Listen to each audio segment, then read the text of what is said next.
কখনো কি ভেবে দেখেছেন কান্নার পরে গভীরভাবে ঘুম চলে আসে কেন?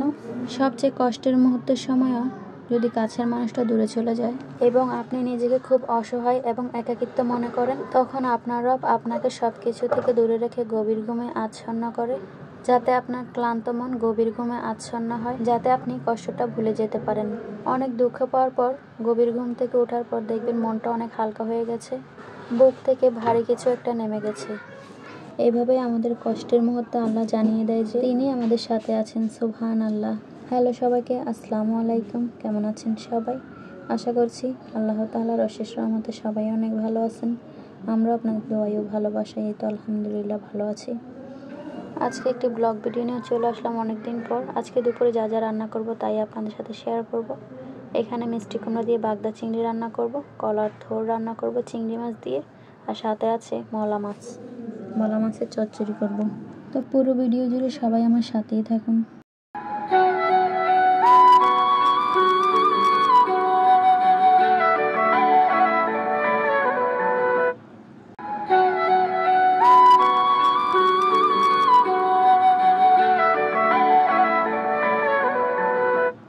চিংড়ি মাছগুলো এখানে আমি কেটে ধুয়ে পরিষ্কার করে নিয়েছি। প্রথমে আমি বাগদা চিংড়ি দিয়ে মিষ্টি কুমড়া রান্না করব।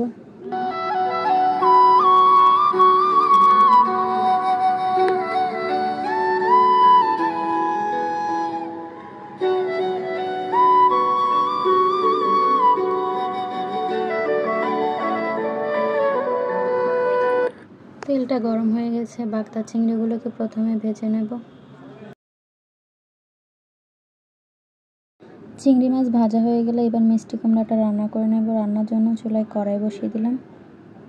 একে একে সব মশলা দিয়ে দিলাম রান্নার জন্য। পেঁয়াজ কুচি, কাঁচামরিচের ফালি, হলুদের গুঁড়া, মরিচের গুঁড়া, আদা রসুন বাটা।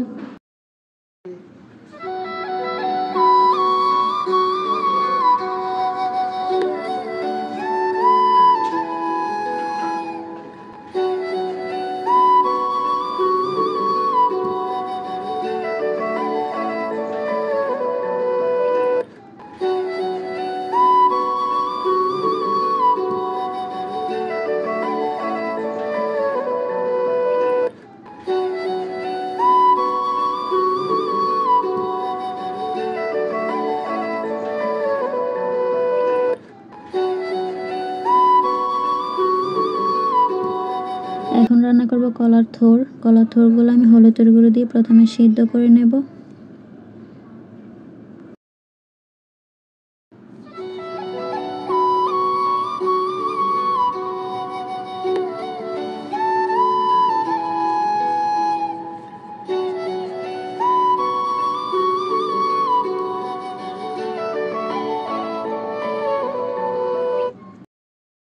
কলার থোড় সিদ্ধ করার পর রান্নার জন্য এখানে যা যা মশলা লাগে সব একে একে দিয়ে দিলাম। পেঁয়াজ কুচি, হলুদের গুঁড়া, মরিচের গুঁড়া, লবণ, আদা রসুন বাটা দিয়ে মশলাটা আমি কষিয়ে নেব।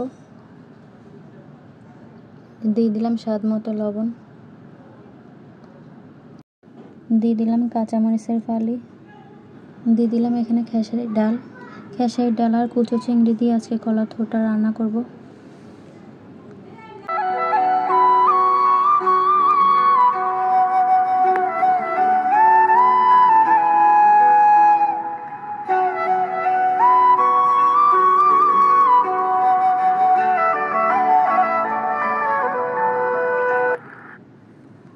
খেসারির ডাল দেওয়ার পর কিছুক্ষণ পর এখানে আমি কলার থোড়গুলো দিয়ে দিলাম। কলার থোড়গুলো আমি সিদ্ধ করে নিয়েছিলাম।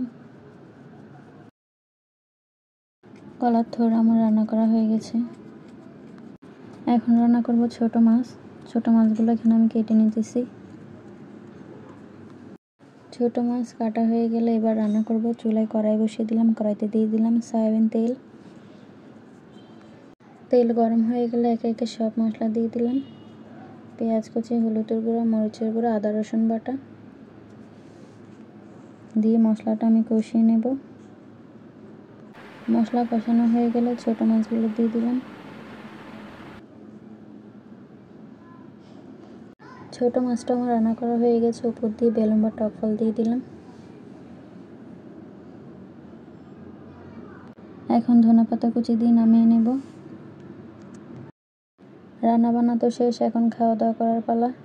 এদিকে ছোটো মাছের চচ্চড়ি রান্না করেছি টমেটো দিয়ে, আর এদিকে মিষ্টি কুমড়ো দিয়ে বাগদা চিংড়ি রান্না করেছি, আর এদিকে কলার থোড় দিয়ে খেসারির ডালা চিংড়ি মাছ দিয়ে রান্না করেছি। রান্না বান্না শেষে এখন খাওয়া দাওয়া করে নেব। তো আজকে এই পর্যন্ত, সবাই ভালো থাকবেন, সুস্থ থাকবেন।